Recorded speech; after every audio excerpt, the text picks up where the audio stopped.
गुरुवर प्रणाम। मैं संजय कुमार। आज राष्ट्रपिता महात्मा गांधी की जयंती है। इस देश को नैतिक रूप से अगर मजबूत करने का सबसे बेहतर प्रयास किसी ने किया तो व्यक्ति गांधी था, चूँकि वो ऐसा जी के किया। गांधी ने कोई भी चीज़ ऐसा नहीं किया जो शब्द में था उनके जीवन में नहीं था। तो सबसे पहले straight forward classes Gandhi ji को श्रद्धांजलि अर्पित करता है। और एक ऐसे आदमी के कथन को मैं रख रहा हूँ, जब वो दिल्ली राजघाट आए थे गांधी जी के पास मिलने, दर्शन करने, तो फपक फपक कर 2 घंटे तक वो आदमी रोया उनको पकड़ कर। जब उनका शिष्य बराक ओबामा भारत आया और इंडियन पार्लियामेंट में उन्होंने कहा कि ये मेरे दादा गुरु का देश है, अगर वो नहीं होते तो मेरे मार्टिन लूथर किंग नहीं होते, वो नहीं होते तो मैं नहीं होता। इससे बड़ा कॉम्प्लीमेंट आपको गांधी के बारे में क्या मिल सकता है। दूसरी बात कि जब अल्बर्ट आइंस्टीन को शाम में वो चाय पी रहे थे, खबर मिली कि अमेरिका ने एटम बम का प्रयोग हिरोशिमा पे कर दिया। उसके बाद फवक फवक कर रोने लगे और 3 दिन तक कमरा बंद करके वायलिन बजाने लगे। साइंस की सारी पुस्तकों को बंद करके रख दिया और रूजवेल्ट को कोसने लगे कि रूजवेल्ट, आपको मैंने इसलिए दिया था कि हिटलर बम बना रहा है और कहीं बना ले तो पूरी मानवता संकट में पड़ेगी, तो आप केवल डराने के लिए इस बम को रखें। लेकिन रूजवेल्ट जा चुके थे, आइजनहवर अमेरिका का, यूनाइटेड स्टेट्स का प्रेसिडेंट था और उसने बम मार दिया। उसके बाद जब कुछ दिनों बाद नॉर्मल हुए अल्बर्ट आइंस्टीन और गांधी में मुलाकात नहीं हुई थी। एक पत्राचार है 1931 को गांधी को लिखा था कि आप बहुत अच्छा काम कर रहे हैं। तो गांधी ने कहा था मैं मिलना चाहता हूँ, मिलूँगा। तो हाँ, और आइए मेरे आश्रम अहमदाबाद। बोला ज़रूर आऊँगा, लेकिन मुलाकात नहीं हो सकी। फिर उन्होंने 1945 में नॉर्मल हुए और उन्होंने अपने 8-10 मित्रों को बुलाया। वो सब नोबेल प्राइज़ विनर थे और कहा कि आज मैं एक स्कूल खोलने जा रहा हूँ जिसमें केवल शांति की बात होगी, और जापान अगर मुझे मौका दे तो उसके बच्चों को फ्री पढ़ाऊँगा, और मेरे से बहुत बड़ी अफराद हुई है। सारे लोग आ गए स्कूल के उद्घाटन करने के लिए। पैसेज में सब लोग आइंस्टीन के पीछे गए। देखते हैं कि बड़ा सा आदम कर एक तस्वीर लगी हुई है और फूल मालाओं से उस तस्वीर पर सजाया गया है। वो तस्वीर किसी और का नहीं, गांधी का था। जब गांधी मरते हैं तो अल्बर्ट आइंस्टीन कहता है आने वाली पीढ़ी विश्वास नहीं करेगी, कोई हार मांस का पुतला ऐसा होगा। उस गांधी को इतना सम्मान मिला अंतर्राष्ट्रीय स्तर पर। फिर जब 2010 की बात है, जब बात हुआ अंतर्राष्ट्रीय पीस दिवस घोषित करने की, तो सबसे पहले सबसे ज़्यादा नाम गांधी का आया। और जब दुनिया त्रस्त थी तो 2 अक्टूबर को आज अंतर्राष्ट्रीय शांति दिवस भी है, अहिंसा दिवस भी है, दोनों कह लीजिए। और दुनिया के यूएनए को 191 से 92 देश ने गांधी की सबसे पहले आज पूजा की होगी, वो है गांधी। तो इस तरह से गांधी के मूल्यों पे चलेंगे तो कहीं कष्ट आपको नहीं होना है और बहुत सुखी रहेंगे। तो आज इसी उपलक्ष्य में स्ट्रेट फॉरवर्ड क्लासेस शिक्षा क्षेत्र से जुड़े हुए छात्र, गुरु, अधिकारी सबके लिए एक पाक्षिक पत्रिका लेके आया है, जो इन दिनों निःशुल्क है। अभी इसका शुल्क तय नहीं हुआ है, बाद में हम आप मिल बैठ के तय करेंगे और बहुत कम तय करेंगे। तो उसका ये पहला अंक है। और 2 अक्टूबर को मेरी इच्छा थी कि गांधी जयंती पे करूं, तो आज किया। तो स्टेटमेंट है, अब चुनाव अहिंसा और हिंसा के बीच नहीं, अब आपको वायलेंस और नॉन वायलेंस के बीच सेलेक्ट नहीं करना है, बल्कि आज जो जिस मुकाम पे दुनिया है, चारों ओर अशांति है। आप देख रहे हैं कितना युद्ध हो रहा है, कितने खून बहाए जा रहे हैं। आज भी यूक्रेन और रूस का, ऐसे तमाम दुनिया के कोनों में हो रहा है। आज ज़रूरत है अहिंसा और सर्वनाश के बीच चयन करने का, कि हम सर्वनाशी बनेंगे या अहिंसा पे चलेंगे। तो ये मार्टिन लूथर किंग ने कहा था, the choice is not between non violence and violence, but between in violence and non existence, non violence and non existence. इसी के साथ इस अंक को गांधी के अनुयायी, गांधी पे आस्था रखने वाले तमाम उन मानव के नाम समर्पित ये गुरुवर पत्रिका हो रही है। इसका नाम ही गुरुवर मैंने रखा है। इसका बहुत जल्दी इंग्लिश वर्जन भी द टीचर लाऊंगा। अब मैं अपने अंक पर एक नज़र डालता हूँ। इसमें आज की खबर है, चूँकि स्ट्रेट फॉरवर्ड क्लासेस पूरा एजुकेशन पे डेडिकेटेड चैनल है। मैंने कह दिया कि जिस तरह से आइंस्टीन ने शिक्षा को सब कुछ मान लिया, मैंने भी बहुत सारे 30 वर्षों तक आईएएस से लेकर सबकी ट्रेनिंग दी, सब बंद करके केवल शिक्षा पे मैं बात कर रहा हूँ। तो देखा कि करंट अफेयर्स जो एजुकेशन का है, जो हर कंपटीशन में पूछे जाते हैं, डिबेट में पूछे जाते हैं, ऑफिसर्स को, मास्टर्स को, हेडमास्टर्स को अवेयर होना चाहिए, ऐसी कोई मैगजीन नहीं है। तो मैंने कहा कि ऐसी मैगजीन लाओ और घर घर तक पहुंचाओ। अब आप सबों का दायित्व है जो इसको देख रहे हैं कि अधिक से अधिक शेयर कीजिए, लोगों को बताइए। तो इस कंटेंट में एक नज़र देखिए। इसके 2 भाग हैं फिलहाल, एक एजुकेशन न्यूज होगा और एक किताब शिक्षा से जुड़ी जिसकी चर्चा करूंगा। तीसरा सेगमेंट में भी जल्दी शुरू करूंगा, वो संस्कृति का होगा, कल्चर का होगा। बिकॉज विदाउट कल्चर एजुकेशन की कल्पना नहीं की जा सकती है। दोनों के बीच चोली दामन का संबंध है। तो मुख्यमंत्री नाश्ता योजना। दूसरी खबर है, संस्कृत का बृहद शब्दकोश 74 वर्षों में तैयार हुआ। दिल्ली विश्वविद्यालय में 4 वर्षीय यूजीसी पाठ्यक्रम में multiple entry and exit policy इसी साल से लागू होगी, जो न्यू एजुकेशन पॉलिसी का एक बहुत बड़ा एजेंडा है। चौथी खबर है, ग्रेजुएशन के बाद पीएचडी रिसर्च पेपर पब्लिश करने की ज़रूरत खत्म। अब कोई 4 साल का ग्रेजुएशन कर लिया है तो उसको सीधे पीएचडी में जा सकता है, और रिसर्च पेपर का एक घोटाला बाजार में चल रहा था, उसकी अब ज़रूरत नहीं। दिल्ली में 84% प्रिंसिपल का पद रिक्त। उसके बाद अगली खबर है, 48 विश्वविद्यालय विदेशी उच्च शिक्षण संस्थानों के साथ समझौता किया। अगली खबर है, 68% बच्चे ईसीई के दायरे में नहीं हैं। ये बहुत बड़ी बात है।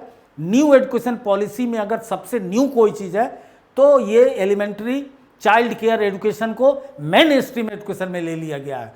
और कितना दुखद है कि पहले से भी था, मेन स्ट्रीम में नहीं था, बट डायरेक्टिव प्रिंसिपल में था, स्टेट की जिम्मेवारी थी, और मात्र 68% इससे बाहर है। ये बहुत बड़ा एक सवाल खड़ा करता है नई शिक्षा नीति के लिए। यूजीसी और एआईसीटी, यूनिवर्सिटी ग्रांट कमीशन और all India commission for technical education, दोनों का यूनिफिकेशन हो गया। ये भी नई शिक्षा नीति कही थी, इस पे भी अब काम हो गया, बिल तैयार हो रहा है, शीत सत्र में आएगा। शिक्षा को संवर्ती सूची से बाहर करने का जंग। चेन्नई हाईकोर्ट में एक याचिका दायर हुई है जो एक्सेप्ट हो गई है कि कॉन्करेंट लिस्ट से एजुकेशन को अलग किया जाए। सीयूसीटी के परिणाम की समीक्षा करेंगे, जिससे सब यूनिवर्सिटी में लगभग 90 विश्वविद्यालयों में इसके थ्रू एडमिशन हो रहा है। प्रोफेसर ऑफ प्रैक्टिस बनाने के नियम शिथिल। अब एक पद है जो केवल अनुभव से स्पेशलाइज लोगों को मिलेगा, this is called professor of practice, जो विदेशों में पहले से है। और आखिरी खबर है, दिल्ली विश्वविद्यालय के ओपन में बस कल परसों से नामांकन शुरू हो जाएगा। तो इन खबरों को अब हम विस्तार से देखते हैं थोड़ा। और लास्ट सेगमेंट इसका है जिसका नाम मैंने रखा है संजय उवाच, जो मैंने उधार लिया है गीता से। इसमें आज हिंद स्वराज गांधी की जो किताब है, इसमें शिक्षा पे जो उन्होंने कहा है उन 5 प्रश्नों पे हम चर्चा करेंगे। अब चलिए मेन कंटेंट में फिर से चलते हैं विस्तार से। मुख्यमंत्री नाश्ता योजना क्या है? तो आपको पता है कि मिड डे मील चल रहा था। इस बीच तमिलनाडु सरकार ने एक क्रांतिकारी कदम उठाया है, जिसकी पूरी प्रशंसा भूरी भूरी पूरे विश्व में हो रही है। और यही तमिलनाडु है जो सबसे पहले मिड डे मील भी लाया था। तो चलिए देखते हैं फैक्ट फाइल में। तमिलनाडु सरकार ने वित्त वर्ष 20 से 23 के दौरान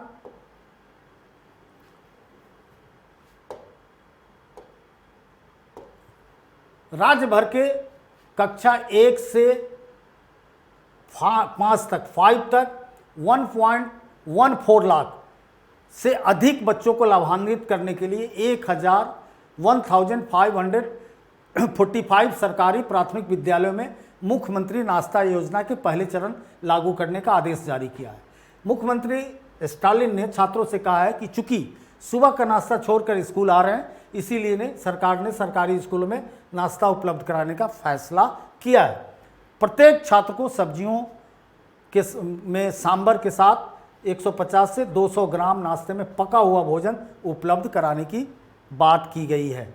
आदेश के अनुसार योजना के प्रथम चरण में शैक्षिक वर्ष 2020-23 में 33.56 करोड़ रुपए की अनुमानित लागत आएगी और अलग अलग क्षेत्रों के गांवों में 1545 प्राथमिक विद्यालय में पढ़ने वाले लगभग सैकड़ा हजार 10,000 लाख 1,14,095 छात्रों को नाश्ता दिया जाएगा।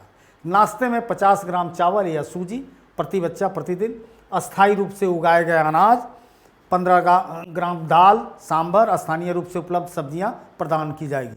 इसके अलावा सप्ताह में कम से कम 2 से 3 दिन स्थानीय रूप से उपलब्ध अनाज से बना नाश्ता उपलब्ध कराया जाएगा। ये बड़ा मीनिंगफुल चीज़ है कि मिलेट्स हमारे समाज से गायब हो रहा है और मिलेट ईयर्स भी यूएनओ भी डिक्लेयर किया है। और मिलेट्स जो हैं, मोटे अनाज जो है, मरुआ, चीना, समा, कोदो, ये बहुत कम वर्षा में जीते हैं, बहुत कम पैसा लगता है और ये भंडार हैं पोषक तत्वों के। और बच्चे अपने लोकल फूड को भी जानेंगे तो इसमें बात किया गया कि फूड से परिचय भी कराएंगे, फूड हैबिट को भी जो बदल रहा है तेजी से उसको रोकने का काम करेगा। एक साथ पोषण और एक रिस्पॉन्सिबिलिटी। तमिलनाडु ऐसा पहला राज्य है जिसने मिड डे मील सबसे पहले शुरू किया था। आईएएस तक के जीएस के क्वेश्चन में पूछा जा चुका है। इसका लाभ क्या होगा? तो पहले प्रत्येक नाश्ते की कीमत 12 रुपीज़ 75 पैसे तय की गई है। नाश्ते की योजना में प्रत्येक बच्चे को 293 कैलोरी और 9 to 10 ग्राम प्रोटीन मिलेगा। हर एग्जाम में ये क्वेश्चन बनेगा, ये सारा डिटेल, इसलिए देखते रहिए इसको। जबकि मिड डे मील में अभी मिल रहा है 555 कैलोरी और 18 ग्राम प्रोटीन मिल रहा है। अब नाश्ता और मिड डे मील के तमिलनाडु के बच्चों को 846 कैलोरी और 28 ग्राम प्रोटीन मिलेगा। जबकि भारत सरकार के मिड डे मील में प्रत्येक बच्चा के लिए 450 to 700 कैलोरी स्टैंडर्ड है और 12 से 20 ग्राम प्रोटीन।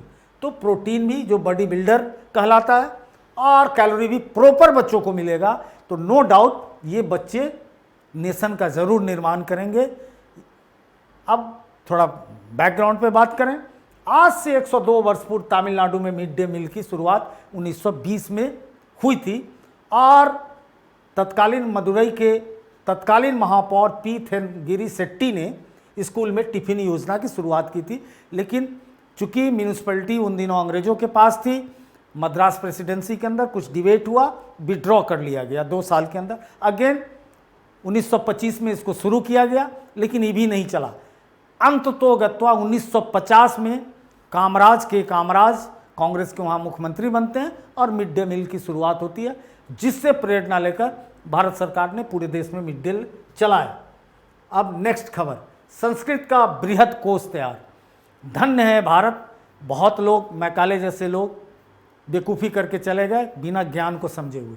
दुनिया में इतनी तरीके से इतना लंबा रिसर्च के बाद वर्ल्ड में कोई डिक्शनरी नहीं तैयार हुआ। हम लोग बहुत कैम्ब्रिज और एडवांस ऑक्सफोर्ड लर्नर की बात करते थे, सबके स्कॉलर को आज हैरान कर दिया इंडोजेनस काम ने, भारतीय काम ने क्या काम हुआ है।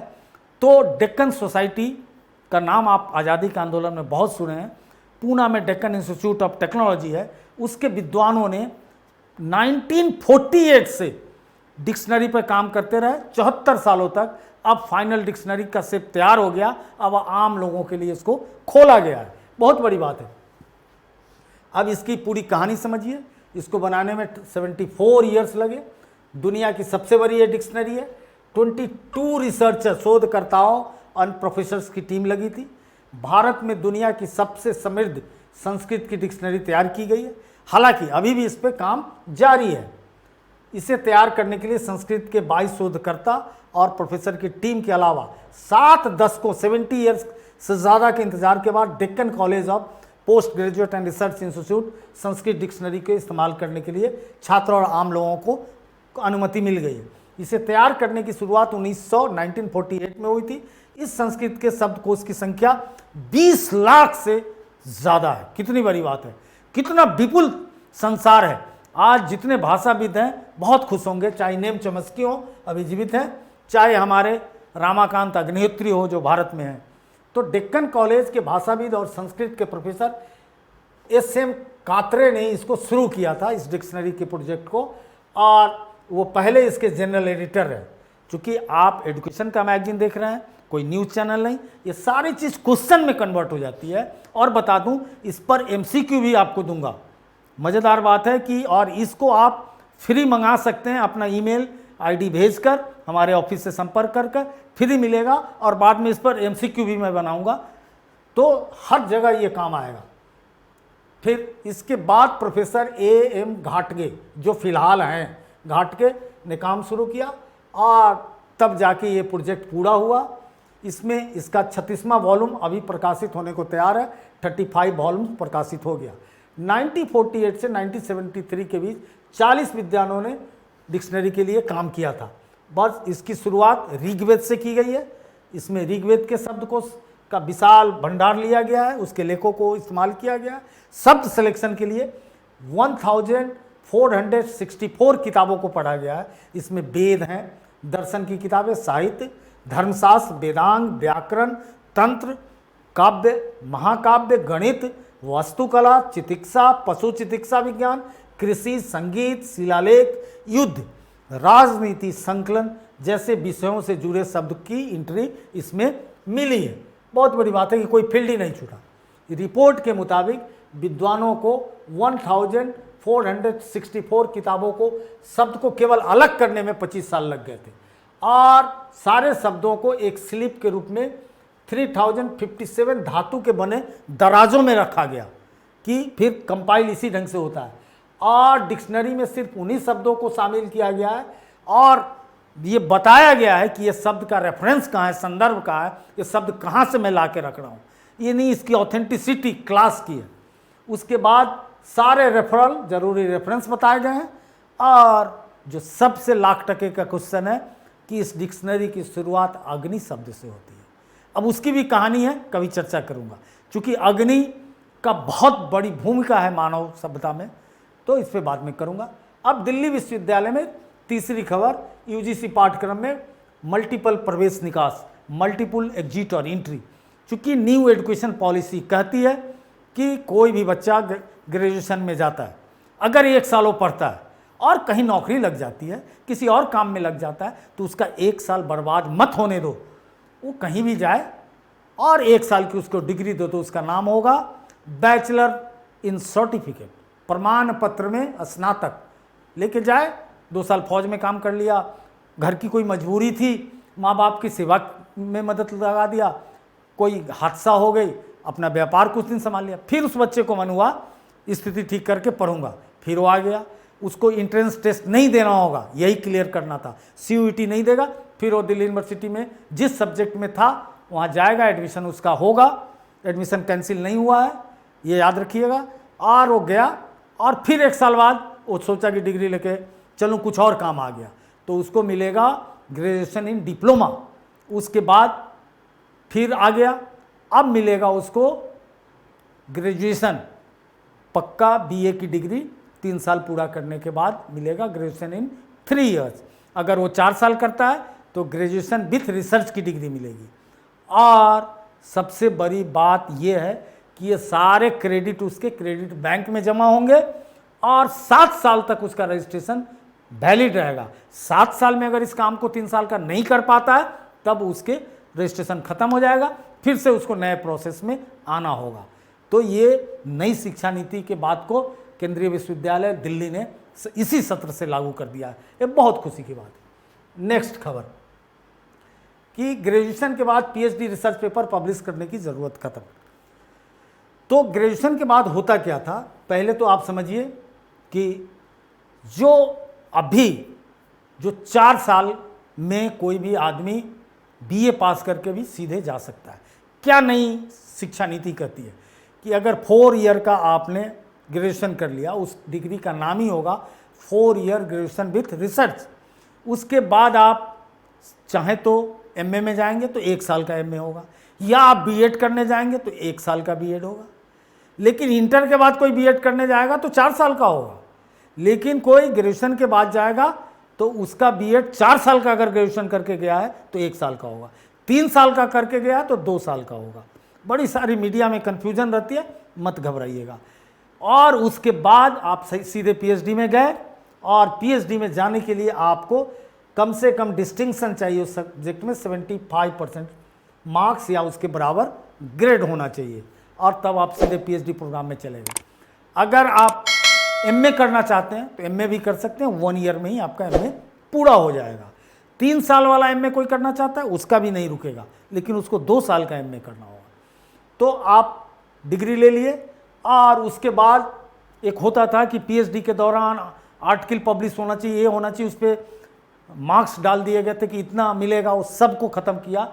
चूंकि उसके द्वारा फर्जीपन बढ़ चुका था, कोई मतलब नहीं था, कुछ भी कहीं छप रहा है, तो उस आवश्यकता को, अपरिहार्यता को ख़त्म किया। अब इसके लिए उन्होंने कहा कि कोई ज़रूरत अब नहीं है इस काम को करने के लिए, और आप सीधे इसको कर सकते हैं। नेक्स्ट खबर है कि दिल्ली में 85%, 84% प्रिंसिपल का पोस्ट रिक्त है। ये खबर बहुत महत्व रख रही है कि इन दिनों दिल्ली में प्रिंसिपल के रिक्रूटमेंट के लिए यूपीएससी ने एडमिशन रिक्रूटमेंट टेस्ट लिया था, रिजल्ट आ गया है और उसका इंटरव्यू चल रहा है। मीनवाइल द इंटरव्यू इसने पोस्ट को डिक्लेयर किया, चूंकि वो पोस्ट 300 समथिंग था, 400 से कम था, लेकिन ये डाटा बताता है कि सैंक्शन पोस्ट दिल्ली में 950 है प्रिंसिपल का, फील्ड है 154 जो पहले से है, 796 वाइस प्रिंसिपल द्वारा चलाए जा रहे हैं, तो 84% है। इसमें एक बहुत बड़ी सुविधा मिलने जा रही है जो लोग प्रिंसिपल के इंटरव्यू में जा रहे हैं। लगभग 1100 लोग पास किए हैं, लगभग रेशियो 3 का है। हालांकि एक रूल है, सर्विस रूल, कि यूपीएससी जितना वैकेंसी दी है उसी वैकेंसी के एवज में इंटरव्यू लेगी और रिजल्ट देगी। लेकिन इस न्यूज़ के आने का मतलब है एक और पेंच है। दिल्ली सरकार के रिक्वेस्ट को लगभग 3 साल से यूपीएससी सुन नहीं रही थी। जो तरीका है कि यूपीएससी के पास पर्सनल के द्वारा जाती है कि हमको ये चाहिए। यूपीएससी ओवरलोडेड है। देश में कोई भी गस्टेड सेंट्रल गवर्नमेंट के लिए कोई भी नियुक्ति होती है यूपीएससी करता है, चाहे वो साइंटिस्ट का करे, तमाम जगह के प्रोफेसर का करे। अपना तो लोड है ही कि आईएफएस, सारे आईएएस तमाम, तो लेकिन यूपीएससी ने बहुत सीरियसनेस समझ के न्यू एजुकेशन पॉलिसी की बहुत सारी चीज़ डिस्टर्ब हो जाएगी विदाउट प्रिंसिपल, तो निकाली वैकेंसी। अब क्या होगा, मुझे लगता है कि अब ये लड़ाई आप लोगों के लिए थोड़ी कम हो गई है। सतर्क होकर इंटरव्यू की तैयारी कीजिए। इतने पोस्ट के बाद वेटिंग लिस्ट निकाल देगी यूपीएससी कि ये सारे वेट लिस्ट में, और वेट लिस्ट का रूल है जब तक दूसरी वैकेंसी नहीं आएगी नन एंड वायलेट नहीं होता है। 1 साल तक वेट लिस्ट रखता है और उससे सरकार प्रिंसिपल वेट लिस्ट से बना सकती है। तो ये मौका है कि अगर 800 लोग बन गए तो 1100 में से कितने लोग छटेंगे, 300 लोग मात्र। इसलिए बढ़िया से इंटरव्यू की तैयारी कीजिए, हम लोग भी करा रहे हैं, संपर्क कीजिए मेरे ऑफिस से। वाइस प्रिंसिपल, इसकी भी वैकेंसी आई हुई है। वाइस प्रिंसिपल वाले तो और तैयारी में लग जाएं। स्टेट फॉरवर्ड बहुत जल्दी इसका भी क्लास शुरू करने वाली है। 1670 1670 post is sanction post, now 1105 field है, 565 अभी वैकेट है, 34% इसमें वैकेंसी है। टीचर ऑल इसमें 33% वैकेंसी है। ग्रेजुएट टीजीटी 40% वैकेंसी खाली है, और पीजीटी 22%। तो अच्छी टीचर की वैकेंसी आने वाली है। स्टेट फॉरवर्ड के टच में रहे, सबके लिए हम लोग क्लास चला रहे हैं बहुत सस्ते में। स्टेट फॉरवर्ड करना आ रहा है, अफोर्डेबल अल्टरनेटिव, यानी वो विकल्प जो आपके बिना जेब खस्ता किए हुए हो सकता है। अब चलिए, भारतीय विश्वविद्यालय विदेशी उच्च संस्थानों के साथ समझौता किया है। नई शिक्षा नीति में भारत सरकार का ये ध्यान है कि हमारे बच्चे विदेश जाते हैं, धन का ड्रेन ऑफ वेल्थ भी होता है और उनको वहाँ तकलीफ भी होती है। सारे उन लोगों को लाया जाए जो स्टैंडर्ड है। और हमारे यहाँ उसके लिए क्या किया कि वर्ल्ड में जो कैटेगरी है, यूजीसी से विदेशों को बड़ा नफरत था। कहा कि यार तुम भीख देने के लिए संस्था बना के रखो, यूनिवर्सिटी ग्रांट कमीशन अनुदान, तो हम लोग कैसे कंपटीशन में आएंगे। तो पूरा न्यू एजुकेशन पॉलिसी में बदल गया सिस्टम, हायर एजुकेशन इंस्टीट्यूट बन गया। जिसमें आगे बताऊंगा कि यूजीसी और एआईसीटी को मर्ज करा दिया गया। केवल लॉ की शिक्षा और मेडिकल शिक्षा अलग है, वरना इंटायर शिक्षा न्यू एजुकेशन पॉलिसी में सिंगल अम्ब्रेला के अंदर आ गया। तो अब पूरे वर्ल्ड में हायर एजुकेशन इंस्टीट्यूट ही होता है, तो इंस्टीट्यूट और यहाँ भी हायर एजुकेशन इंस्टीट्यूट हर जिला में बनाने की बात है, जो बिग होगा, बहुत बिग शेप में होगा, और जो कॉलेज भी बड़े बड़े हैं वो भी बन सकते हैं। तो इस पर एक डिग्री और आगे बढ़ते हुए 48 हमारे यूनिवर्सिटीज़ ने अपना, इन लोगों ने आपस में एक दूसरे से कोलैबोरेशन शुरू किया है। यूजीसी ने 3 प्रकार के डिग्री कार्यक्रम इन विश्वविद्यालयों के साथ बनाया था। पहला है कि दोहरी डिग्री, वो भी दे सकते हैं, हम भी दे सकते हैं। कोई बच्चा पढ़ा, मान लिया कि किंग्स कॉलेज लंदन का सेंट स्टीफेंस कॉलेज से हो गया, ठीक है, पता रहेगा कि course with the Kings college London, लेकिन कोई चाहे कि वो उसकी स्टीफेंस की ही डिग्री लिखा ले, कोई दिक्कत नहीं, किंग्स कॉलेज का ले, कोई दिक्कत नहीं, ताकि दिमाग से वो बोझ खत्म हो गया। दूसरा एक टर्म है ज्वाइंट एंड ट्विनिंग, यानी संयुक्त और जुड़वा। इसमें है कि 30%, इसका मैक्सिमम लिमिट है 30% कोर्स को उस ज्वाइंट वेंचर में ईदर और या तो वो कराएगा, मैक्सिमम कराना ही है, और नहीं तो ये कराएगा। ट्विन में क्या है, मिनिमम किसी जैसे किंग्स कॉलेज लंदन को मिनिमम 30% कराना होगा, या स्टीफेंस है तो मिनिमम 30%, और ट्विन डिग्री में, और ये जो डिग्री होगा ज्वाइंट डिग्री, उसमें मैक्सिमम 30 से ज़्यादा एक नहीं कराएगा, 70 दूसरा कराएगा। बहुत शानदार नियम बना और बहुत जल्दी इस पे काम हो रहा है। इसी सत्र में पार्लियामेंट के ये बिल जाने वाला है, जो कमिंग सत्र आने वाला है विंटर सेशन, उसमें ये चीज़ों को डाला जाएगा। नेक्स्ट, 68% बच्चे ईईसी के दायरे से बाहर, ये बहुत दुखद खबर है, चूँकि नई एजुकेशन पॉलिसी कहती है कि हम पहले 3 साल +3 के बच्चों को लेंगे और 2 साल से 3 साल तक 6 ईयर तक उनको हम यहाँ पे ट्रेंड करेंगे। वो इसका इन्होंने सिलेबस भी बना दिया, हालांकि उससे मुझे ऑब्जेक्शन है कि इनका सिलेबस नहीं बनना चाहिए था, इनके मॉड्यूल्स बनने चाहिए थे खेलने के। सिलेबस बनेगा, डिसिप्लिन आ जाएगा। फिर टैगोर, फिर रूसो, इन सब लोगों की हत्या होगी जो कहते हैं कि स्कूल को फैक्ट्री मत बनाओ, भोपू बजाओ, सब लोग पहुंच गए, फिर भोपू बजाओ, सब भाग गए।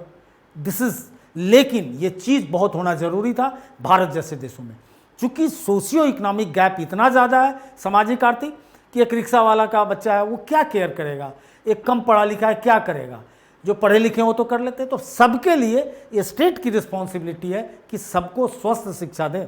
तो ये अच्छा सोचा गया, इसमें मिड डे भी लाया गया, और ये काम आंगनवाड़ी, बालवाड़ी को दिया गया, और स्कूलों को भी कहा जा रहा है कि आप लोग मार्क कीजिए लैंड, सरकार पैसा देगी, और उसमें अलग से उसका कैंपस होगा, उसमें ट्रेन टीचर नहीं जाएंगे, उसकी ट्रेनिंग 6 महीने की होगी। वो ट्रेनिंग भी प्रोग्राम चालू है इग्नू के यहाँ, आप ले सकते हैं, diploma in child care and early education, और वो ट्रेंड लोग रहेंगे और माताएं ज़्यादा रहेंगी ताकि बच्चे के नर्म को समझें। तो ये सरकार का प्लान है कि 3 से 6 रहेगा, उसके बाद वो लोकल अपने स्कूल में क्लास 1 में जाएगा। और इसके लिए भी एक बहुत अच्छी योजना है कि 6 का बच्चा जैसे ही क्लास में आएगा तो 90 दिन की उसकी एक स्पेशल ट्रेनिंग होगी निपुण के तहत। इसमें उसको भाषा और संख्या का ज्ञान कराया जाएगा, जो किसके सहयोग से चल रहा है, सस्टेनेबल डेवलपमेंट गोल यूएनओ, उसका क्लॉज 4 कहता है कि पूरे विश्व में संकट है, बच्चों को पढ़ने लिखने और नंबर ज्ञान नहीं आता है। तो अलग अलग क्लस्टर से बच्चा आएगा, किसी जगह से बहुत अच्छे जगह से बच्चा आ गया और कोई बहुत पिछड़ा इलाका है। 90 दिन तक सबको इक्वल पेडेस्टॉल पे, इक्वल मंच पे सबको ट्रेनिंग देकर इसको विद्या प्रवेश योजना दिया गया है। एनसीईआरटी ने इसका सिलेबस बना दिया। विद्या प्रवेश करके 90 डेज के बाद ये मेन स्ट्रीम में चला जाएगा। बिल्कुल उसी तरह जैसे देखते हैं भारत में चीता आया है तो 60 महीने तक उसको क्वारंटाइन करके उसके हाव भाव को देखा जा रहा है। उसी तरह 90 दिन तक बच्चों को देखकर स्कूल से फैमिलियर करा जाएगा, फिर दौड़ा दिया जाएगा उसको। Very good. लेकिन रोना है कि ये कैसे होगा। योजनाएं तो हमारे देश में बनाने में किसी से पीछे नहीं है, लेकिन कुछ न कुछ बात तो ऐसी है कि चीज़ें किसी इच्छा शक्ति से खत्म हो जाती है। कोठारी भी विलाप करते हैं 6% जीडीपी का एजुकेशन दो। 1986 राजीव गांधी में भी विलाप है, रामूर्ति भी कहते हैं, उसके बाद जनार्दन रेड्डी भी बोलते हैं, उसके बाद यशपाल कमेटी भी बोलती है, कृष्ण कुमार के करिकुलम 2005 भी बोलता है, लेकिन आज तक 6% हम नहीं दिए। और इससे तो बहुत बड़ा बजट बढ़ रहा है, जरा इसका हिसाब किताब देख लें। तो देखिए, एक सर्वे है, जिस ऑर्गेनाइजेशन ने सर्वे किया है उसके हेड को नोबेल प्राइज़ मिल चुका है, कैलाश सत्यार्थी। तो उनका, उस ऑर्गेनाइजेशन का कहना है, मतलब संदेह हम नहीं कर सकते उस ऑर्गेनाइजेशन को, क्योंकि यूएनओ और यूनेस्को दोनों उसके साथ मिलकर काम करता है, स्टेक होल्डर है एक तरह से ही। तो बचपन बचाओ एनजीओ का सर्वेक्षण है कि 6 वर्ष आयु वर्ग के 68 3 से 6 जो ईसी का कार्यक्रम, 68% बच्चे प्रारंभिक बालावस्था देखभाल शिक्षा से बाहर है, शेष 32% इस योजना का लाभ ले रहे हैं। लेकिन इसमें भी बड़ी डिसिमिलरिटी है जो भारत का चरित्र है। इसमें प्रति बच्चा 8,279 रुपये प्रति वर्ष खर्च हो रहा है। खर्चे में स्टेट टू स्टेट वेरिएशन देखिए क्या, कि एक तरफ नॉर्थ ईस्ट का ही मैं 2 केस लिया हूँ, मेघालय, ये डाटा इनका है, एनालिसिस हमारा, कि मेघालय में एक बच्चे पर प्रति वर्ष 3,792 रुपीज़ खर्च किया जाता है। बगल के अरुणाचल में 34,758 रुपीज़ खर्च किया जाता है। कितना बड़ा अंतर है। और नेशनल एवरेज है 8,000 का। तो ये तो इसका खर्चे का हिसाब है। और भारत सरकार ने अंतर्राष्ट्रीय स्तर के ईसीई के लिए भारत के कुल जीडीपी का इतना प्रतिशत, यानी 1.5% से 2.2% चाहिए, तब वर्ल्ड स्टैंडर्ड का हम एलिमेंट्री चाइल्ड केयर देंगे। चूंकि इसमें 4 मंत्रालय इसके स्टेक होल्डर हैं, एजुकेशन मिनिस्ट्री जो पढ़ाई लिखाई देखेगी, बाल विकास और महिला मंत्रालय, उसके बाद स्वास्थ्य मंत्रालय चूंकि हेल्थ कार्ड बनाएगा, सबके स्वास्थ्य की गारंटी करेगा, सबका टीकाकरण करेगा, और ट्राइबल अफेयर्स कि उसके बच्चे की संस्कृति नष्ट ना हो जाए, इसलिए ट्राइबल 4 गवर्नमेंट स्टेक होल्डर हमारे यहाँ हैं। और तब जाके अभी इसमें मात्र जो पिछले साल पैसे का प्रावधान था, बजट का जीडीपी का 0.1%, यानी 25,000 करोड़ रुपया था।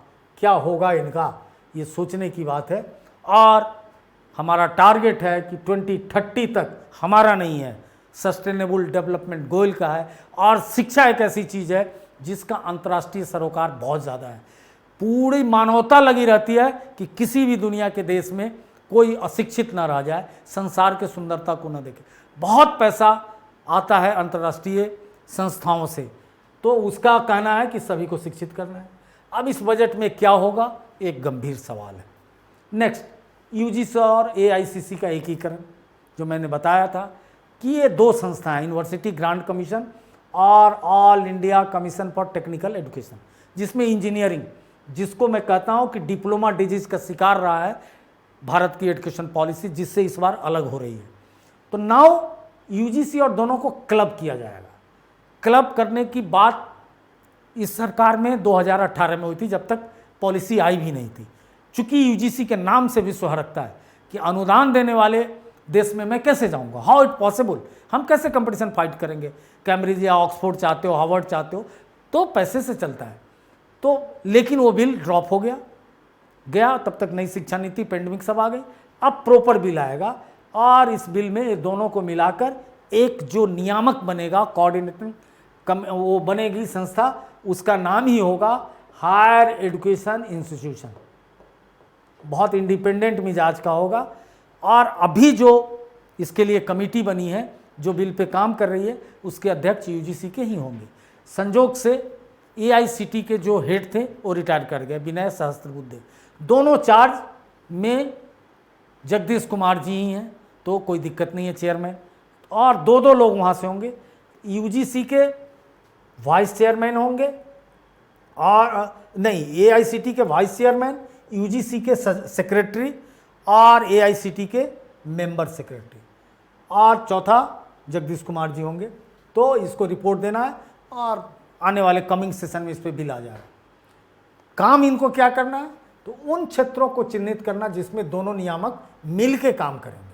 सरकार जल्दी संसद में विधेयक ला रही क्योंकि इसकी चर्चा न्यू एजुकेशन पॉलिसी 2020 में है। शिक्षा को समवर्ती सूची से बाहर करने का जंग। अब पहले समवर्ती सूची समझिए। भारत में पावर का सेपरेशन 3 लिस्ट के द्वारा है, union list, concurrent list, state list. Hindi में संघ सूची, समवर्ती सूची और राज्य सूची। संघ सूची में वो विषय है जिस पर केवल संघ बना सकता है। फेडरल स्ट्रक्चर में संघ का अधिकार है, जैसे सेना है और वो पोस्टल है, तमाम चीज़ें, विदेश मंत्रालय है, इनकम टैक्स है। कुछ चीज़ें समवर्ती सूची में है जिस पर अगर केंद्र ने कोई कानून नहीं बनाया तो राज्य बना सकता है। अगर राज्य बनाए हुए केंद्र ने कोई कानून बना दिया तो राज्य का कानून स्वमोटो वो विड्रॉल हो जाएगा, केंद्र का कानून चलेगा। और राज्य सूची में वो विषय है जिस पे केवल राज्य कानून बनाता है, केंद्र को कोई मतलब नहीं है, ऑटोनॉमी है। तो इंदिरा गांधी ने क्या हुआ कि 70s के दौर में दुनिया में शिक्षा की क्रांति हो गई और बहुत सारे संस्थाओं के हम लाइफ टाइम मेंबर थे, हम फाउंडेशन मेंबर थे। तो यूएनओ के भी थे जब से उसकी स्थापना। यूएनओ के बहुत सारे प्रोग्राम हैं। तो क्या अगर शिक्षा राज्य सूची में थी, और शिक्षा राज्य सूची में कभी नहीं थी, पहले से केंद्र सूची में थी।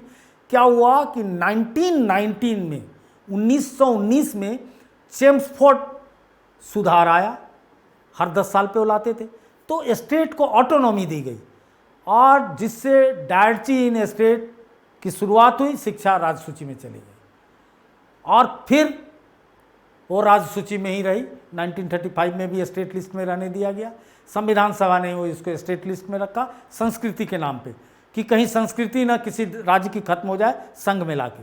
अब समस्या मिसेस गांधी के सामने थी, कोई फंड ही हम लोग यूज नहीं कर पाते थे, चूंकि अब हर राज्य थोड़ी जाएगा यूएनओ और यूनेस्को से संधि करने, इट इज़ नॉट पॉसिबल, उसके राइट में ही नहीं है विदेश नीति।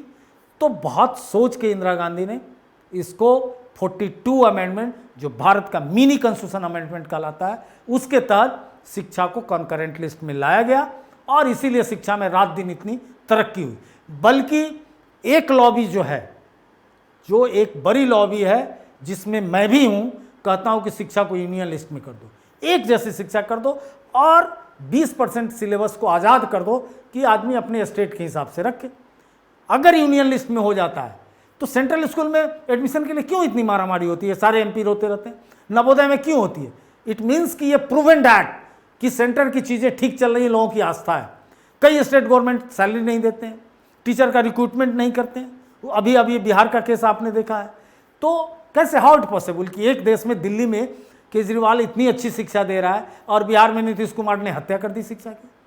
तो कितनी विविधता है। इसलिए क्यों नहीं यह यूनियन लिस्ट में होना चाहिए। लेकिन एक न्यूज़ में आज मैं इसलिए पढ़ रहा हूँ कि तमिलनाडु यानी मद्रास हाई कोर्ट में एक अपील एनजीओ के एक एमएलए ने किया है कि ये कानून आपातकाल में बनी थी और आपातकाल के सारे कानून रद्द किए गए, तो इसको क्यों न रद्द किया जाए। जनाब, इनको ये नहीं पता है, पता नहीं एंट्री हो गई है और न्यायालय का मामला है कि पर्यावरण भी आया था, कृषि के भी बहुत चीज़ आए थे, सब जगह उन्नति हुई है और कॉन्करेंट से आप फायदे में हैं, घाटे में नहीं हैं। तो इस तरह से इस पर ले लिया है और अब इस पर क्या मामला आता है बताऊंगा। लेकिन आप समझिए कि चीज़ों पे क्या पड़ता है। सीयूटी के परिणाम की समीक्षा। सीयूटी के भी परिणाम में वही कहानी हो गई जो सीबीएसई में होती थी। क्या कहानी हो गई? तो कई चीज़ों में इतना नंबर आया हुआ है कि दिल्ली यूनिवर्सिटी का अकेला सीट 1 आ जाएगा। हिंदी में 100% 100/100 लाया है 875 बच्चों ने, अकाउंटिंग में 422, भूगोल में, ज्योग्राफी में 326, इतिहास में 893, समाजशास्त्र में 262।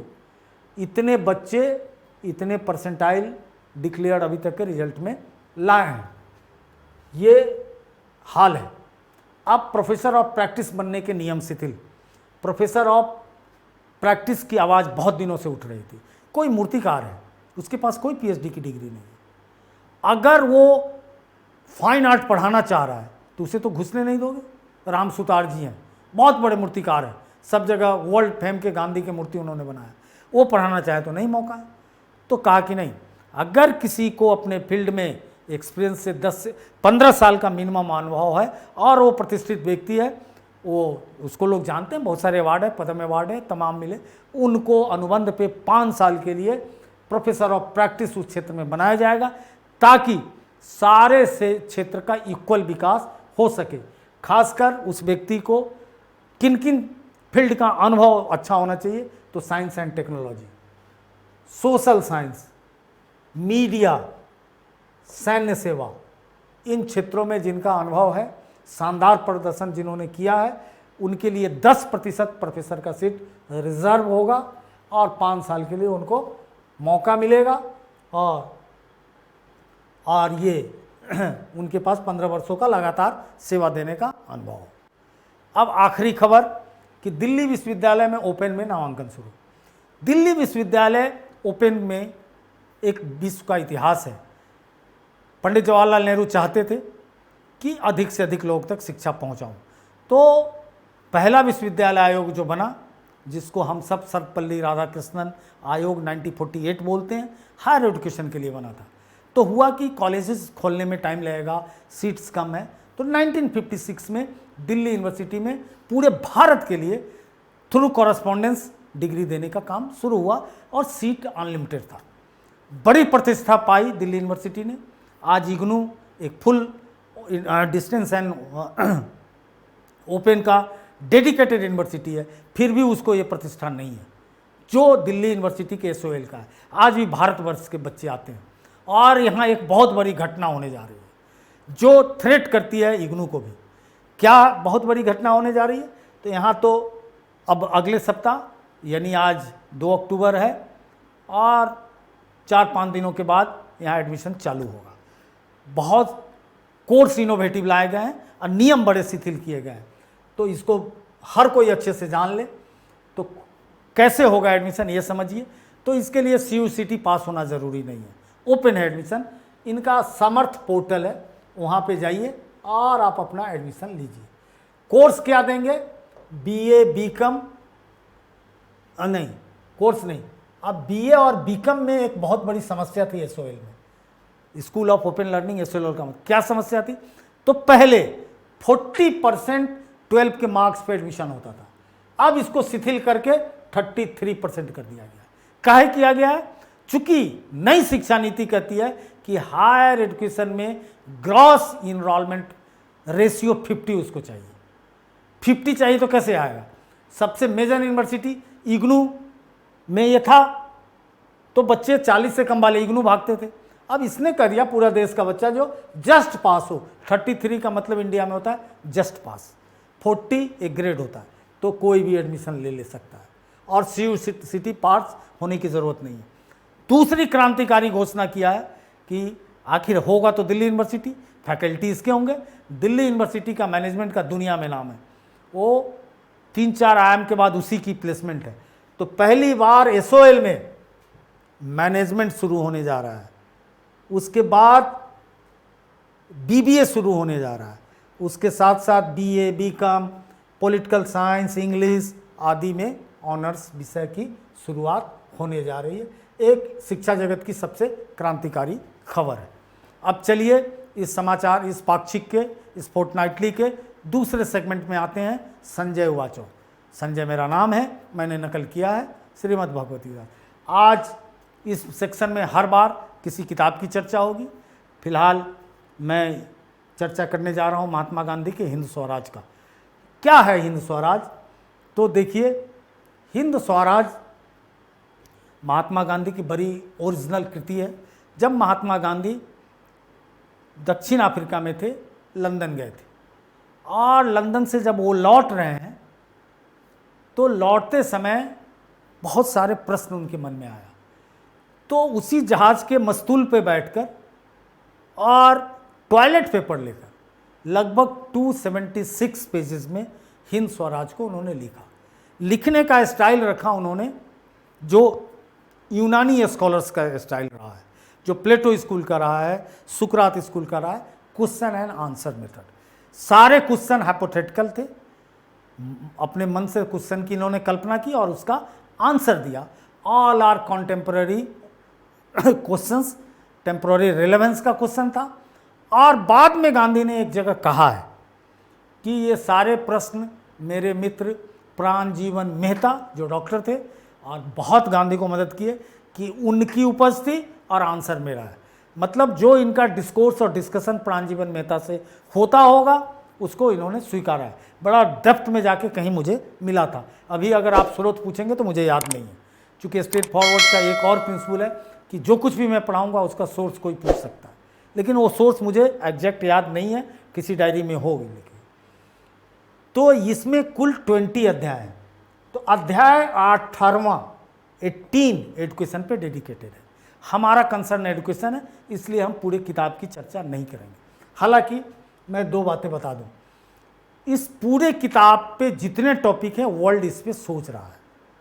आज भी पीस स्टडीज़ के लिए टॉपिक है कि वाकई में मानव ने अपने हवस में प्रकृति विजय की ओर जो चला, आज उसके जीवन में ही उसके सामने फांसी का फंदा खड़ा कर दिया। मानव अस्तित्व ही खतरे में है, चूंकि पर्यावरण की समस्या इतनी विकराल हो चुकी है कि पता नहीं आने वाले 10-20 वर्षों में क्या होगा। गांधी कहते थे, गांधी के समय पर्यावरण का कोई उतना बड़ा कॉन्सेप्ट नहीं था। हालांकि गांधी के एक शिष्य ने एक किताब लिख दिया था, इकोनॉमी ऑफ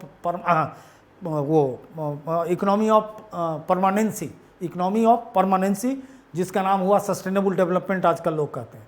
तो गांधी कहते थे कि संसार में जीने के लिए प्रकृति ने भरपूर दे रखा है, लेकिन लालच के लिए कुछ भी नहीं है, नथिंग फॉर ग्रीड। तो इतनी बड़ी सोच रखने वाला आदमी उस जमाने में, तो आज दुनिया यही कहती है कि लालच ने मनुष्य को बर्बाद कर दिया। अब हम एजुकेशन पे आते हैं। प्रश्न पहला है, आपने इतने सारा कहा परंतु उसमें कहीं भी शिक्षा तालीम की ज़रूरत तो बताई ही नहीं। हम शिक्षा की कमी की हमेशा शिकायत करते हैं, लाजमी है तालीम देने का आंदोलन हम सारे देश में देखते हैं। महाराज गायकवाड़ अपने राज्य में लाजमी शिक्षा शुरू की है, उनकी सबकी ध्यान गया, हम उन्हें धन्यवाद देते हैं। यह सारी कोशिश क्या बेकार ही समझी जानी चाहिए? अब इस प्रश्न का गांधी क्या उत्तर देते हैं? बोले कि ठीक है, काम उन्होंने अच्छा किया है, लेकिन शिक्षा है क्या? अब गांधी यहाँ से शुरू करते हैं, शिक्षा है क्या? क्या शिक्षा का मतलब चंद अक्षर समझ लेना है? शिक्षा का मतलब चंद चीज़ों को रट लेना है? आखिर उन चीज़ों को रट लेने से जो हमारी परंपरा है, हमारे किसान हैं, हमारे बुनकर हैं, हमारे जुल्हा हैं, हमारे कोई भी काम को करने वाले लोग हैं, उसके जीवन में क्या परिवर्तन आएगा? बहुत बड़ा सवाल खड़ा करते हैं कि शिक्षा क्या है, व्हाट इज एजुकेशन। और दूसरे सवाल में कि मैं आपसे एक सवाल करूंगा, आप सारी ये बातें कह रहे हैं वह किसी बदौलत कह रहे हैं, अगर आपने अक्षर ज्ञान और ऊंची शिक्षा नहीं पाई होती तो क्या ये बात आप मुझे समझा पाते? मतलब शिक्षा को आउटराइटली रिजेक्ट कर रहे हैं। इस मेथड को, अक्षर ज्ञान को रिजेक्ट करने का गलत अर्थ लिया गया बहुत लोगों से।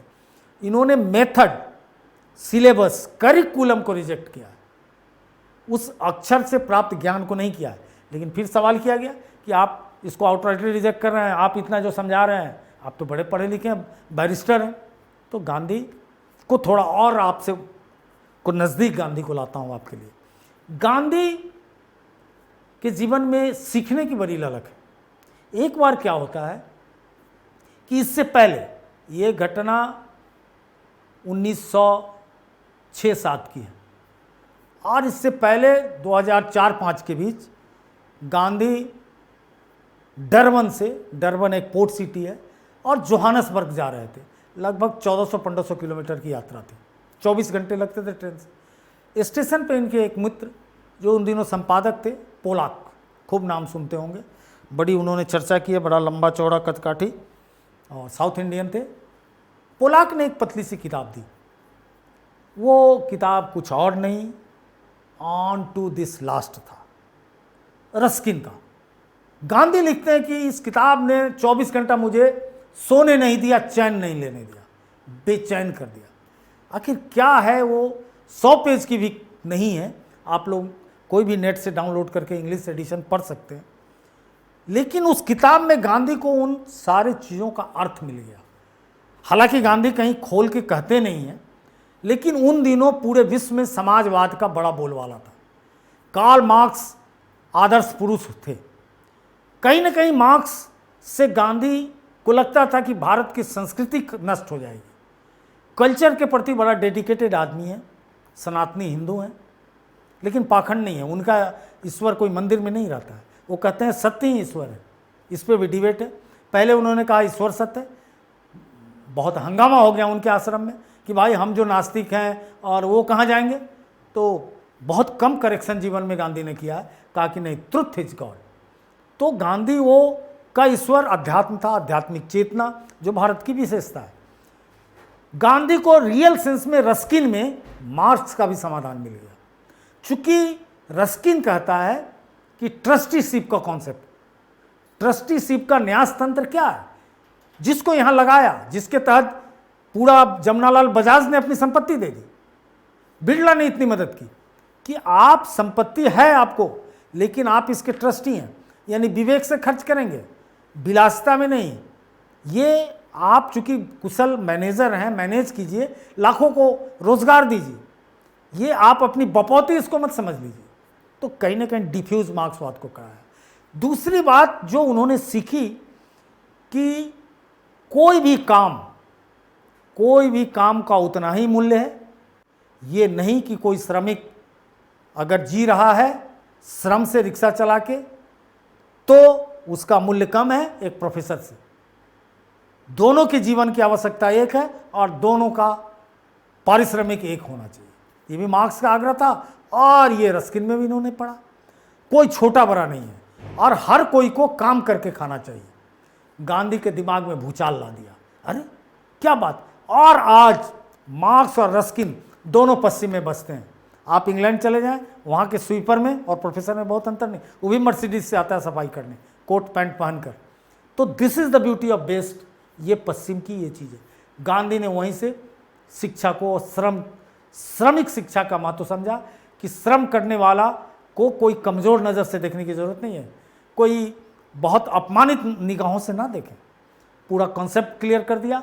फिर एक जर्मन मित्र ने उनको जगह दी और पहले से फिनिक्स था, अब ये सारी व्यवस्था इन्होंने टॉलस्टॉय में की। और इनके सामने एक और नैतिक समस्या थी कि इनके बच्चे भी बड़े हो रहे थे और भांजा भी, तो इन लोगों को शिक्षा देने के लिए भी ये चाह रहे थे। तो आश्रम में शिक्षा चालू हो गई। अपनी ज़रूरत का सब कुछ आश्रम पैदा करता था, स्वावलंबी आश्रम हुआ। एक तो वहाँ से शिक्षा लेके आए थे। दूसरी बात, हेक्सले को गांधी दूसरे प्रश्न में कोट करते हैं।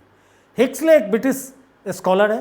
हेक्सले कहता है कि जैसे कोई आदमी को खगोल विज्ञान पढ़ा दिए और एस्ट्रोलॉजी पढ़ा दिए, ज्योग्राफी पढ़ा दिए, ट्रिग्नोमेट्री पढ़ा दिए, ज्योमेट्री पढ़ा दिए, साइंस के अलग अलग चैप्टर पढ़ा दिए, बट लाइफ में उसने क्या उससे यूज किया, ये महत्वपूर्ण है। ये नहीं कि सिलेबस बनाते जाओ, उसको रटाते जाओ, उसको भाषा तक तुम सीखने नहीं देते हो। ये कितनी गलत बात है कि हमें न्याय भी मेरी भाषा में नहीं मिलता है, उसका एप्लीकेशन भी हम नहीं न्यायालय में डाल सकते। तो ये कौन सी भाषा है? आधी अधूरी भाषा में चीज़ों को डाल रहे हो। एक भाषा पढ़ने वाला दूसरे का शोषण कर रहा है। मैकाले ने क्या दुर्दशा कर दी। तो सारी भाषाएं एक है और उन्होंने कहा कि हमें जितनी अधिक भाषाएं सीखनी चाहिए। नॉर्थ वाले को साउथ की तमिल सीखनी चाहिए, तमिल वाले को हिंदी, संस्कृत एक दूसरे को सिखाना चाहिए, मौलवियों को फारसी अरबी हमें सिखाना चाहिए, हमें संस्कृत लोगों को सिखाना चाहिए। देश की एक भाषा बनाओ। और उन्होंने एक बहुत बड़ी समस्या का समाधान कर दिया, स्क्रिप्ट लिपि। कहा कि कोई ज़रूरी नहीं है। और बाद में सारे भाषा वैज्ञानिक मानते हैं कि भाषा का महत्व लिपि का नहीं। वो तो किसी तरह आजकल व्हाट्सएप ने कि दुनिया ने देवनागरी की हत्या कर रहा है। 10-20 साल बाद देवनागरी को आप भूल जाइएगा। जब अब हम टेलीविज़न में थे 25 साल पहले, तो NDTV हिंदी की भी खबरें रोमन में लिखी जाती थी। उसका जो सबसे बड़ा अभी हाल में कमाल खां मरा है, वह व्यक्ति उर्दू के शब्द को भी रोमन में लिख के शेर व शायरी भेजता था। NDTV की पूरा जो रन डाउन चलता है, जिसको पढ़ के बोलता है, वो रोमन लिपि में तैयार होता है। लिपि देवनागरी गई। इस पे जो गर्व आप करते हैं, लिपि गर्व की चीज़ नहीं है, गर्व की चीज़ भाषा है। आज कितने बच्चे देवनागरी पे वो करने जाते हैं, व्हाट्सएप मैसेजिंग की दुनिया खा गया आपके देवनागरी को। तो गांधी यही कहते थे, उर्दू में हिंदी लिखने दो, फारसी में लिखने दो, तमिल में लिखने दो, लिपि की समस्या हटाओ और एक हिंदी को बनाओ, एक देश की एक भाषा सब मिलजुल के बनाओ, थोपो मत, धीरे धीरे बन जाएगी हिंदी। तो नई शिक्षा नीति की एक ब्यूटी देखा हूँ कि सारी भाषाओं में हायर एजुकेशन अलाउ किया है, इंजीनियर, डॉक्टर जो बनना है। और जहाँ बीजेपी की सरकार है बड़े प्रशंसनीय काम करे, जैसे भोपाल में पूरा इंजीनियरिंग की किताबें दिन रात ट्रांसलेट हो रही है। अब ये अलग बात है कि ट्रांसलेशन का मुद्दा, एक भी किताब अभी तक, मैं इतिहास से एमए हूँ, आपको बता, बहुत लोग जानते होंगे, पत्रकारिता से हूँ, एक भी किताब इतिहास में हिंदी में नहीं लिखी गई है। जितनी अच्छी किताबें हैं अंग्रेजी से ट्रांसलेट होकर आई है। उसके चलते अर्थ का अनर्थ हो जाता है, वाक्य विन्यास संबंधी समस्या है, अंडरस्टैंडिंग की समस्या है। तो ये एक चेतावनी है। तो गांधी ने कहा कि सारी भाषाओं को प्रश्रय दो और अपने भाषा में अपनी चीज़ को एक्सप्रेस करने दो। जब आदमी सोचता अपनी भाषा में तो अच्छा कैसे दूसरी भाषा में कर सकता है? वो तो कार्यालयी भाषा है, काम चलाऊ भाषा है, तो जिसको ज़रूरत है वो सीखे। लेकिन शिक्षा तो दिमाग की परतें खोलती हैं, उसमें भाषा के साथ मजाक नहीं हो, उसके उस भाषा में उसको और ज़रूरत की शिक्षा दो। उसे कृषि करना है तो कृषि संबंधी बात सिखाओ, मौसम संबंधी बात सिखाओ। बेवजह उसको ज्योमेट्री पढ़ा रहे हो, मैंने पढ़ा, क्या मुझे मिल गया इससे? तो ये सवाल उठाते हैं, यानी पाठ्यक्रम पर उठाते हैं। नई शिक्षा नीति ने इस काम को किया है, ढेर सारे विकल्प दे दिया है कोर पाठ्यक्रम के अलावा, और आपको जो लेना है। अब कंपल्सन नहीं रहेगा बच्चे को कि ज़बरदस्ती 10वीं तक मैथ पढ़ो, साइंस पढ़ो। योगा एक साथ पहले ले सकते थे, एक प्रैक्टिकल सब्जेक्ट, लेकिन आज कोई बच्ची चाहे होम साइंस भी ले सकती है, योगा भी ले सकती है, शारीरिक शिक्षा भी ले सकती है, वो चारों पांचों प्रैक्टिकल ले सकती है, नो प्रॉब्लम। आगे सीबीएसई बोर्ड में सबके एग्जाम होंगे। एक दिल्ली के प्रिंसिपल को मैं एक बात बताता हूँ कि एक सवाल का जवाब ढूंढो कि दिल्ली बोर्ड की क्यों ज़रूरत पड़ी। सीबीएसई की दिल्ली में है, इसलिए पड़ी कि उसने करिकुलम को चेंज किया, उसको राइट है 20% करिकुलम 25% चेंज करने का कोर के अलावा। तो हैप्पीनेस क्लास लिया, हैप्पीनेस का एग्जाम कौन लेगा? सीबीएसई में तो कुछ है नहीं, तो अपना बोर्ड बनाया। बहुत सारे ऐसे कोर्स चला रहा है जिसका एग्जाम सीबीएसई में नहीं हो रहा है, इसलिए अपने बोर्ड के द्वारा उसको ला रहा है। तो हर स्टेट में ये बात है कि अपने ढंग के उसके बोर्ड बनते हैं, उस ढंग के सवाल होते हैं। उसी तरह से आज नई शिक्षा नीति ने, खैर दिल्ली बोर्ड की भी ज़रूरत नहीं है, अब सीबीएसई में कम से कम 500 ढंग के सब्जेक्ट की परीक्षाएं होंगी। 170, 80, 200 तो अभी ही है, 500 से 700 चली जाएगी। जिसकी जिसमें रुचि है बढ़ने दो उसको, आगे अपॉर्चुनिटी मिलेगी। दुनिया बहुत आगे है। वाकई में आज देख रहे हैं कि जो योग वाले, पहले महेश जोगी एक अरबपति हुआ था भारत से, अब तो सैकड़ों लोग हैं जो योग, डायनामिक योग क्या क्या करके कर रहे हैं। ये कहना है। अच्छा, तब क्या मेरा यह समझना ठीक है कि आप स्वराज के लिए अंग्रेजी शिक्षा का कोई उपयोग नहीं मानते हैं? बिल्कुल कहा है कि कोई उपयोग नहीं है स्वराज के लिए। तब कैसी शिक्षा दी जाए? तो पांचवा सवाल है, इन्होंने कहा लब्बो लुबाब ये है कि हर टीचर को यह समझना चाहिए कि वो नौकरी नहीं कर रहा है। जो गांधी कहते हैं धर्म की शिक्षा की बात करते हैं। धर्म की शिक्षा का मतलब ये नहीं है कि तुम कुरान पढ़ा दो, गीता पढ़ा दो। नैतिकता की बात करते हैं, मोरल इंस्टीट्यूशन की बात करते हैं कि शिक्षा क्या है? मोरल इंस्टीट्यूशन है, जहां वो मनुष्य गढ़ता है जिस मनुष्य के अंदर अपने नस्ल, अपने समाज, अपने राष्ट्र, मानवता का ध्यान होता है। शिक्षा कभी भी अंधभक्त राष्ट्रभक्त नहीं बना सकती है। अगर ऐसा बनाती है तो गलत है। अब जैसे दिल्ली सरकार में देशभक्ति शिक्षा गलत है, उसकी कोई ज़रूरत नहीं। इन टोटलिटी शिक्षा देशभक्त बनाती है। शिक्षा ही तो जीरो टॉलरेंस पे ले जाती है कि टाइम पे तुम्हारे बत्ती की ज़रूरत नहीं है, बंद करो, एसी बंद करो। ये भी तो देशभक्ति है कि संसाधन बचाओ, सोर्स बचाओ, किसी को परेशान नहीं करो, रोड पे कुछ भी गलत मत फेंको, कोई ऐसा व्यवहार मत दिखाओ, शालीनता रहे, मानवीयता रहे। सब they all are the component of देशभक्ति, पैट्रियोटिज्म। तो पैट्रियाटिक एजुकेशन में तो कन्फ्लिक्ट पैदा हो जाएगा। अगर कोई बच्चा ठीक से भगत सिंह को पढ़ ले, सुभाष चंद्र को पढ़ ले, क्या करेगा? वो तो बड़ा चक्कर में फंस जाएगा। एक दूसरे को दोनों मारने को तैयार है। ध्येय एक है, ध्येय एक है। और चूंकि वो भगत सिंह एक शानदार है, दोनों कैरेक्टर शानदार है। देखिए भगत सिंह ने 22 साल में, आज भी किसी युवा में इतना गट्स नहीं है। 18-20 साल का आदमी थॉमस पेन को पढ़ रहा है, कॉमन सेंस, जिसको पढ़ के अमेरिका में क्रांति आई थी, जो लेनिन को पढ़ रहा है, जो बर्कले को पढ़ रहा है।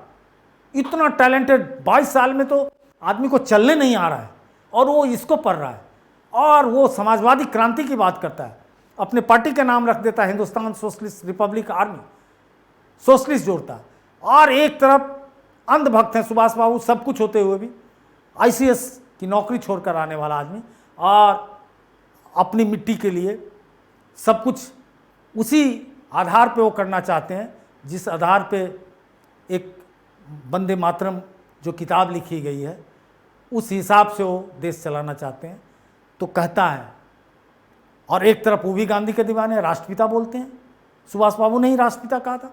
4 ब्रिगेड बनाते हैं, एक बनाते हैं गांधी ब्रिगेड अपनी फौज, आज़ाद हिंद फौज के, नेहरू ब्रिगेड नेहरू के बड़े करीब, आज़ाद ब्रिगेड अपने नाम पे, और एक रानी झांसी बाई। और एक तरफ भगत सिंह अपने कृति अखबार में लिख रहा है कि मेरे बाद अगर मैं ना रहूं तो तुम सब नेहरू के साथ जाना, चूंकि उसके अंदर अंध देशभक्ति नहीं है। और नेताजी के साथ मत जाना, ये बंगाली बाबू कुछ ज़रूरत से ज़्यादा देशभक्त है। तो कन्फ्लिक्ट हो जाएगा। नॉलेज को खोल दो ना, पड़ जाओगे चक्कर में, नहीं संभाल पाओगे। कंट्राडिक्ट में क्यों रखते हो? हैप्पीनेस क्लास बेस्ट है, उसकी कोई तुलना नहीं की जा सकती, चूंकि वो रूसो का कॉन्सेप्ट है। कोई थैंक्स बोले या ना बोले, वो रविंद्रनाथ का जेनरिक वर्सन है। रूसो वो बहादुर आदमी है, वो भी प्लेटो से प्रभावित है। प्लेटो ने ही इस दुनिया में स्कूल खोला ना, उसने अपने हीरो के नाम पे एकेडमिक के नाम पे रखा। तो आज पूरे दुनिया में एकेडमिक शब्द ही चल रहा है। पहले सुकरात के नाम पे रखना चाहता था, लेकिन लगा पॉलिटिकली डिस्टर्ब हो जाएंगे। पहला स्कूल तो उसी ने खोला था। और तो इस ढंग से आपको गांधी कहते हैं नैतिकता की शिक्षा दो, वो धर्म है उससे नैतिकता निकलती है। मैं बता दिया कि गांधी के लिए ईश्वर सत्य है। और जैसे ही सोसाइटी नैतिक हो जाएगी, चूंकि शिक्षा में ही समाज का कोई व्यक्ति सबसे ज़्यादा समय देता है। आखिर शिक्षकों से भी पूछा जा सकता है कि 3 साल का बच्चा देता हूँ, 18 साल में बेचते हो, क्रिमिनल कैसे बन जाता है? कहीं ना कहीं उस मॉरल इंस्टीट्यूशन की भी गलती है। और आगे बाद में कहते हो सब नेता चोर है, कोई कुछ बोलता है। क्यों ऐसा बोलता है? उसकी कोई गलती नहीं है। जब तक नीचे ग्रास रूट पे अगर हम नैतिकता नहीं कायम करेंगे तो ऊपर कैसे नैतिकता कायम होगी? वर्टिकल चलता है ये चीज़ें। 3 साल का बच्चा मैंने दिया इनोसेंट, दूध पीता हुआ, 18 साल में टीन एज में आप निकाले, जब तक पूरी नैतिकता हो जानी चाहिए। अगर आपने पढ़ा है उसको गलत नहीं कोई कर सकता है। जीन पियाजो को कोई गलत नहीं काट सकता है, जिसका डेवलपमेंटल थ्योरी है। तो इतना, और वो आदमी कैसे एकदम से गलत रास्ते पे चला जाता है? मास उसमें क्यों कन्वर्ट हो रहा है? तो इस देश की शिक्षा है। अब उसमें आप एक टीचर, एक छोटा स्टेक होल्डर है, पूरा सिस्टम इन्वॉल्व है। इसके लिए क्यों नहीं आंदोलन किया जाता है, या आवाज़ क्यों नहीं घर घर से उठती है कि हमारे बच्चों को अच्छी शिक्षा दे दो, और कुछ देने की ज़रूरत नहीं है। हेल्थ का बजट खत्म हो जाएगा अगर आदमी समाज शिक्षित हो जाए तो। ये सवाल है। इसके साथ ही मैं पुनः गुरुओं नमस्कार करता हूँ। शिक्षा क्षेत्र के जुड़े हर आदमी इसको देखें और अपने सवाल भेजें, और इसी ढंग से, और आगे मैं इसमें विस्तार करूँगा, MCQ जोड़ूँगा और बहुत सारा सुधार करूँगा। आप लोगों से अब मशवरा लूँगा, और जो भी जिसको मशवरा देना है उसको लूँगा। चलिए, इन्हीं शब्दों के साथ मैं आपसे पुनः इजाज़त लेता हूँ। जय